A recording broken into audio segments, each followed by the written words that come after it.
Vlogs. Back at it again. I think this is what episode 15, 14, 15. We're on a roll. I just got some food from Whole Foods. I really, really like Whole Foods. It makes me feel good. I like places that make me feel good. Or at least the food. Had a pretty good day. Rested. Yeah. Went to the gym, finished my food, and I got this like mineral water. This stuff is good. Let me see, can I even open it? No, I have to get a bottle opener. We'll do that in a second. But today I wanted to talk to you. We're just gonna hop straight into it. I wanted to talk to you guys about Spider-Man 3 and why I think it's the greatest movie of all time. And that might be a little bit biased, so I can just say, I'm going to title it that, but deep down, it's really why it's my favorite movie of all time. And yeah, let's just get straight into it. Coming straight off the Captain America video, I got like a couple things I wanted to share about a few movies, actually. This is kind of similar to the Captain America movie in the last video I described, but this one kind of has, each movie kind of has kind of the same principles, but like with different twists to it. And I'm going to explain, the last video I recorded inspired me to make this video. And yeah, so we get into it. So, I went to go see Spider-Man 3 back in the theaters, back in, I think it was like 2007, and I cannot tell you, like, at that time, if you seen Spider-Man 1 and then you seen Spider-Man 2, the build-up to Spider-Man 3 was absolutely, like, legendary. Like, this generation that we're in, I don't think we're ever seeing anything like that ever again. Like, the anticipation of movies and like the build up to the, we're so far gone from that time. I actually kind of feel bad for this generation. I don't know what this generation is. What is it? Gen Z? I think this is the Gen Z. This generation literally is like the AI copy version of like everything before. Not like it's like a bad thing. There's like I don't want to say lack of soul, but like there's something missing in this generation that the essence of like the artistry that we had before captured. But not to make it any lesser or nothing, because I actually love AI. I made a video about why I love AI. It's just the way that this generation kind of, you know what? We're not even gonna do all that. I just wanted to get right to, let's get to the actual message. So, yes, I'll never forget, I've seen Spider-Man 3 in the theaters, and pretty much it was the greatest movie of all time. People always say, like, Spider-Man 2 is the best, but, it's like, wow. Like, Spider-Man 3 is absolutely insane. And I'm going to break it down to you. So, just like the Captain America, how I described in that video, this movie is... It's happiness, it's sadness, it's bliss, it's fear, it's guilt, betrayal, it's rebirth, it's everything in one, man. Spider-Man 2 is nowhere near the level of pain and but like happiness, and the range of emotions that this movie captured is insane. And I believe also this movie represents duality. Again, which a lot of movies do, but we're gonna go past the surface level. A lot of people seen that movie and they think like, oh, it's just black suit Spider-Man, and he fights Harry and the Sandman, and people are so worried about like the villains and the stuff like that. But holy man, the lessons learned from this movie. This movie actually changed my life, and this was the one that like stuck to me and I carried like with me. I like wore it as like my, it just, this was the movie that like clicked to me, I'd say, that I really understood over time. And as the years gone by, the layers, and I just kept going back and watching it and peeling back the layers. And I understand why like it's my favorite movie, or why I believe it's the greatest movie, even though that's subjective. Let's break into it. Let's get into it. So like, you know, Spider-Man, you know, again, he's dealing with his relationship with Mary Jane. And you know, here we go again. You know, it's the same thing. It's damn near like Spider-Man 2 all over again. You know, in the beginning of the movie, she's like upset again because her career is not going her career is not going the way it's supposed to. And you know, he's Spider-Man and his is. It's like, come on now, like, here we go with that BS again, you know? He lost his powers in the second movie the first time because of this. Like, we don't even need to see Spider-Man 2. That right there is like the damn near the same thing. And you know, and the funny thing is he went back to her in the end. And then the Spider-Man 3 starts off with the same BS. Like, you know, her being upset because things aren't going the way it's supposed to. And then they introduce like Gwen Stacy. That's the girl that actually likes him.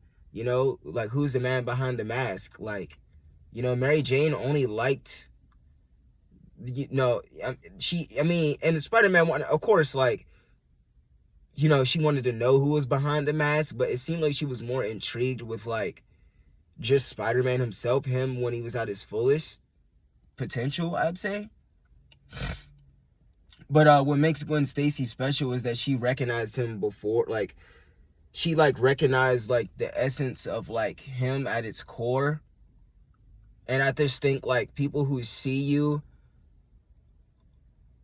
like, people who see you not like at your greatest, but like they see you at your core, that's like a win. Because I don't know, it's like he didn't have to be Spider-Man to necessarily like attract her.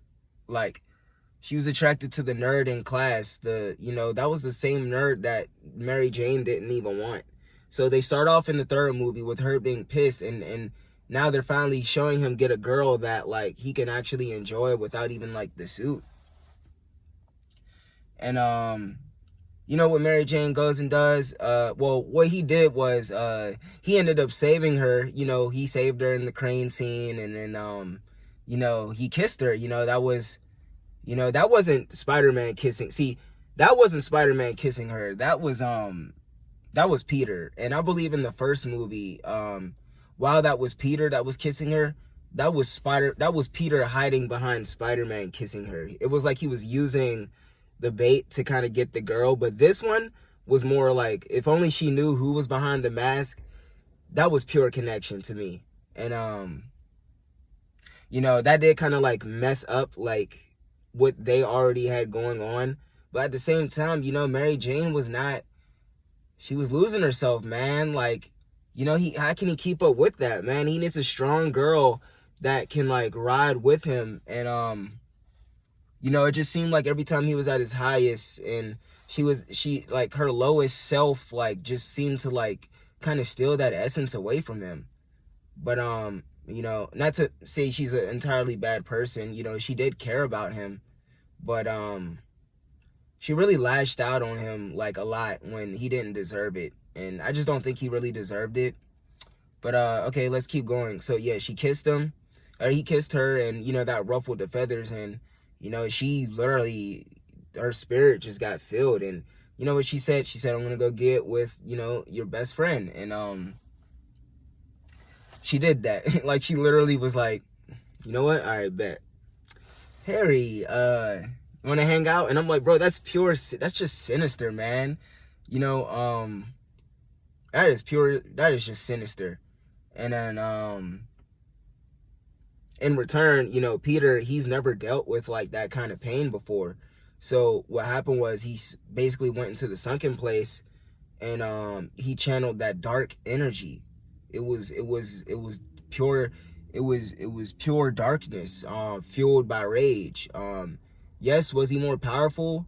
Yes, or I wouldn't even say more powerful. It was just a different reflection of his power. You know, it wasn't like that heroic type of power. It was that power. The foundation now was pure rage rather than like that heroic power that defines who Spider-Man normally is. And you know, that black suit really changed everything because you know, it was just like in Captain America the Winter Soldier when Black Panther was chasing after Bucky after his father got killed. You know, it was pure rage, you know. And I'm not trying to jump timelines, we're gonna keep it on the same timeline, but you know, he went after his uncle's killer with pure rage, not the same heart that's, you know, regular Spider-Man does. And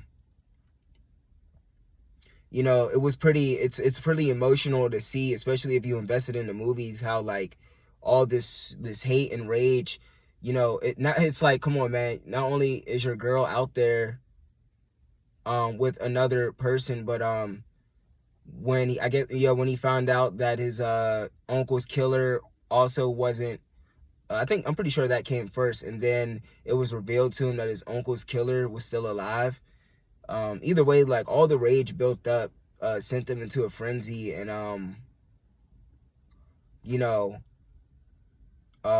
he went after him, and then and on top of that, you know, Harry, his best friend, he still is jealous of, like, you know, he's still jealous of him, and like, you know, Mary Jane thinking he took his girl when really, like, you know, bro, like you fell, man, you fell off, you know, he's just a pure hater, man.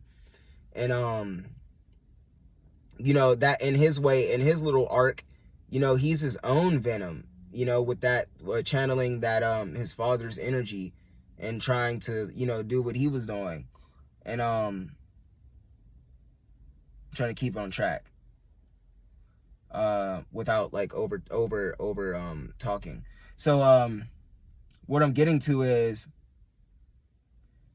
it got to a point where not only did he have Harry jealous of him with Mary Jane, the Topher Grace was jealous over the Gwen Stacy girl. And you know, Peter never had those intentions to hurt anybody. He was just being him. And you know, Topher Grace, he went into a downward spiral too. They all three of them went into a downward spiral in that movie. This movie was pure pain, man.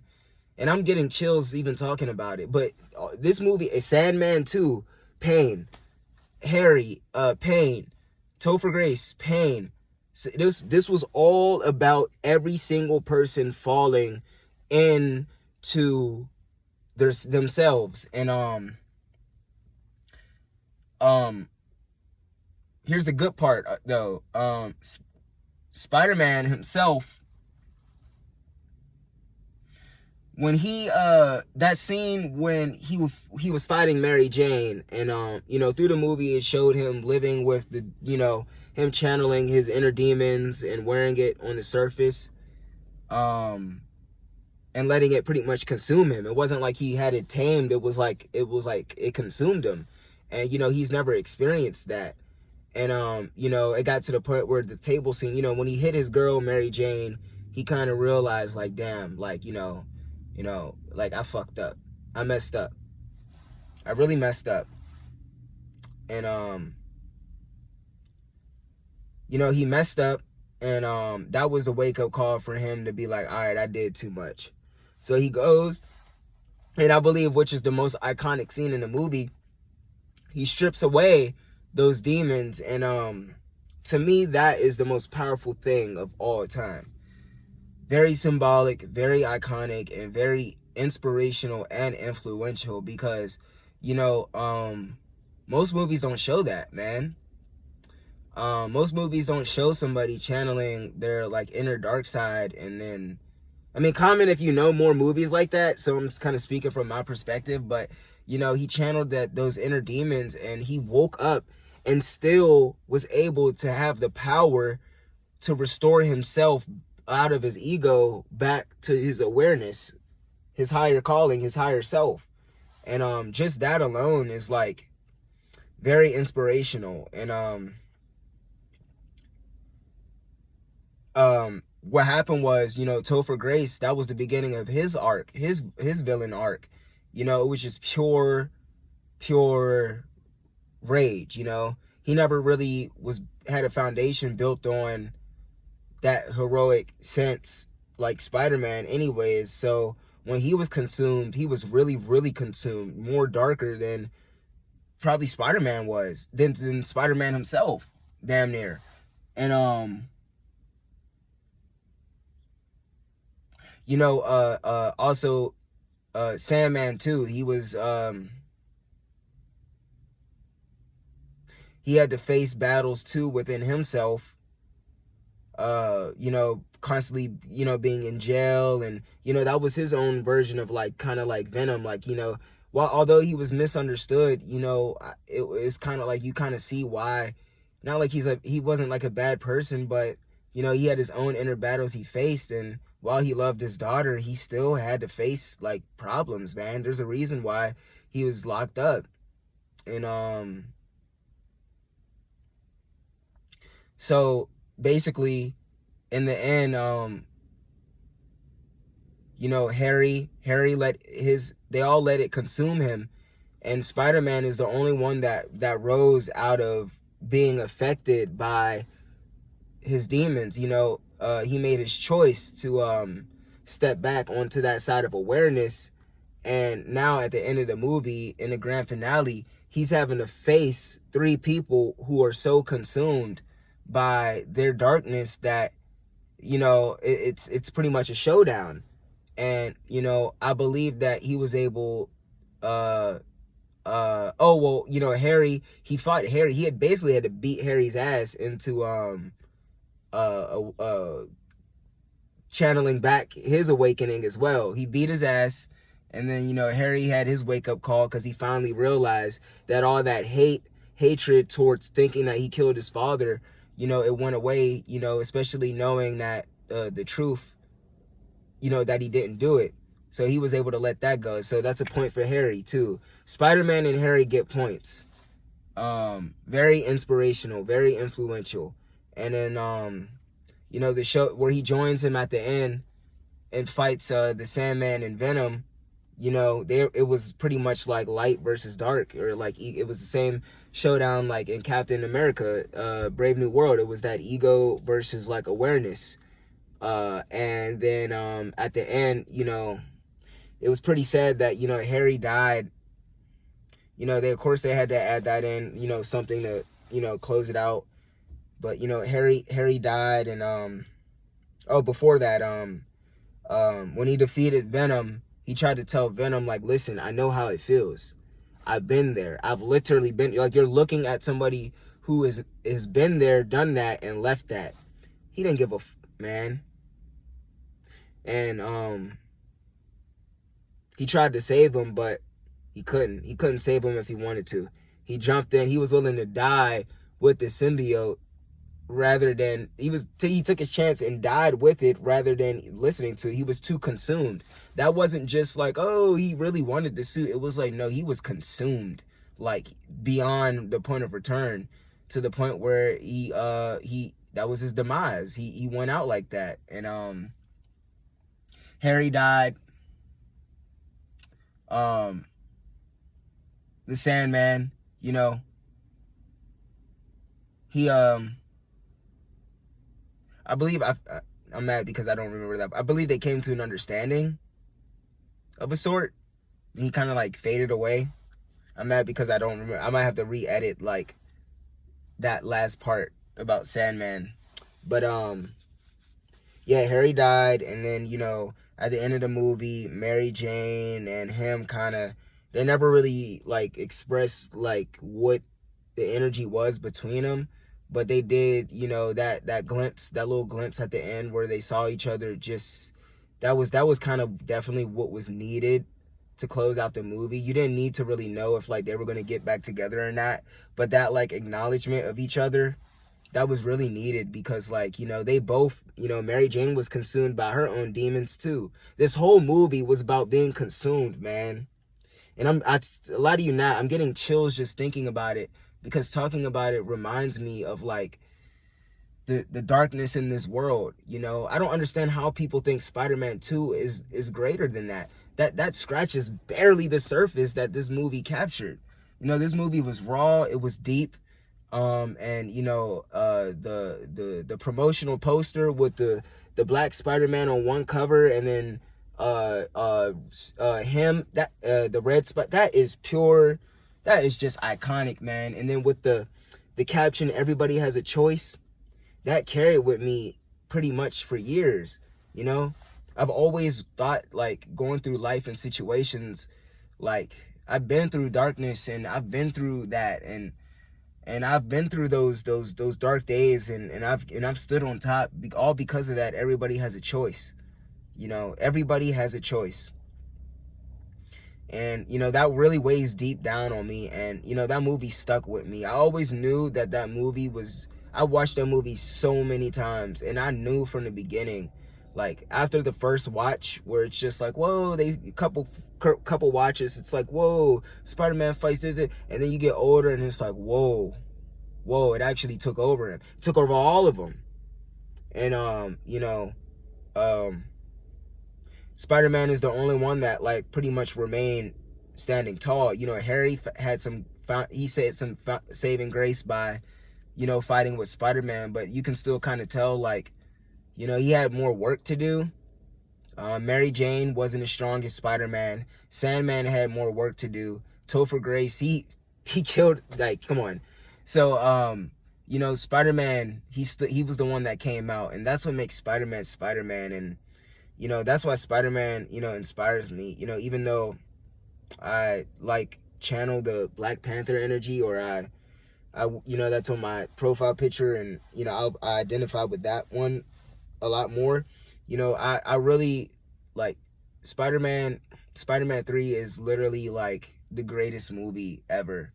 You know, all these movies teach us lessons about being consumed in the dark. But what this movie taught me was that while most movies show you pretty much the light versus, this movie had the twist where it showed multiple story arcs of people being consumed by their inner darkness. And then in Spider-Man as well, the main character, and then he's still the only one that stood out tall, and that's what made him even stronger than he was before. We don't need a Spider-Man 4, man. It's like this guy's pretty much can, like, that was what he needed. That movie is what he needed. He needed, not only did he fall in himself, but seeing everybody around him fall, and he's the only one that was strong enough to pull himself out of that spirit. You know, he's the only one that stood tall in the end, and it was painful to watch. You know, I almost want to cry talking about it, because like that's such an emotional movie, man. Like, Sam Raimi is such a genius, like, or whoever the writers were of this movie, like, it's so genius, man. Like, I know somebody feels what I'm saying. This is the greatest movie like ever, man. How they portrayed it.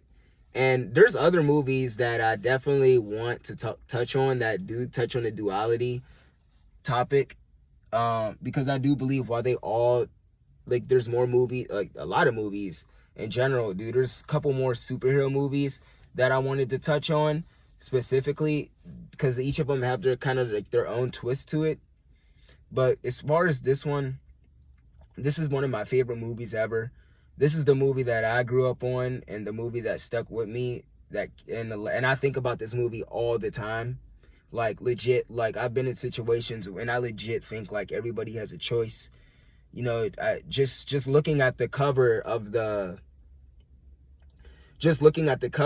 where it's like that slanted, and like they're both like their backs are against each other, the black suit Spider-Man and the red suit, and like, you know, everybody has a choice. And you know, the poster where he's like leaning down with the black suit, man, all that, man, all that strikes like a nerve in me for some reason. I don't know if it's just nostalgia or what, but I believe that movie carries like sacred, hidden, deep messages. And I believe a lot of people can benefit from watching that movie, you know, especially if you watch the first two Spider-Man.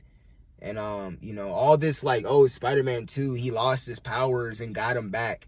No, no, no. This is the one right here where he lost it all and got it back.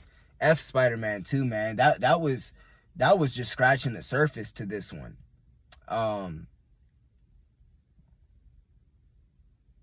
You know, because that was more, Mary Jane had a big part to play in like him losing himself. I believe like that was his kind of like, that was kind of like a first entry level lesson of like, I gotta find myself again. But the way he lost himself in this and found himself, it'll carry with me forever, man. This is one of my greatest, I believe, one of my favorite depictions of like the duality lessons of all time. And I believe that if anybody sees this video, please let me know like how you feel about this. And also, if anybody made it this far that is just interested in me saying it, I mean, go back and watch the movie again. Like, really go back and watch it. Like just watch it. I know you probably seen it a million times.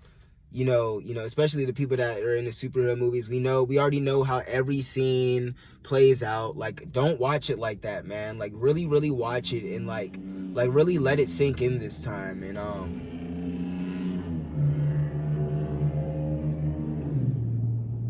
pretty sure you guys heard that. That was kind of annoying, but because it didn't sound like what he thinks it sounds like.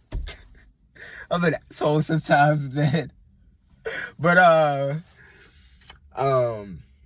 man, I feel like there's more that I want to say, but you know, like I said before, I don't really like want to make videos over like 30 minutes. Or I try not to like overstimulate the content. I don't even know if that's the word. But yeah, Spider-Man 3. I'm pretty sure I covered everything how I felt about that movie. I could have slowed it down and I could talk about this movie forever, but I was excited to share that with you guys.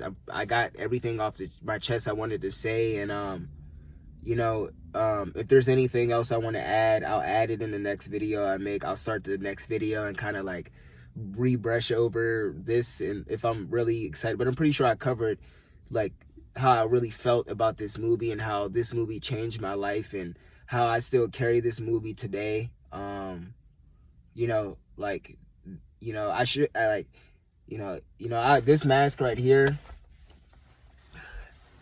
this means everything to me. You know, what it represents and like what Spider-Man represent changed me forever. I got another video that you guys will like. It's on a different movie. I won't tell you because I don't want to spoil it. But I will catch you guys in the next video. Thank you so much for watching, and if you made it this far, please let me know in the comments how you feel, or if you have anything else to share. And being on that note, I will see you guys on the next video. I'm out.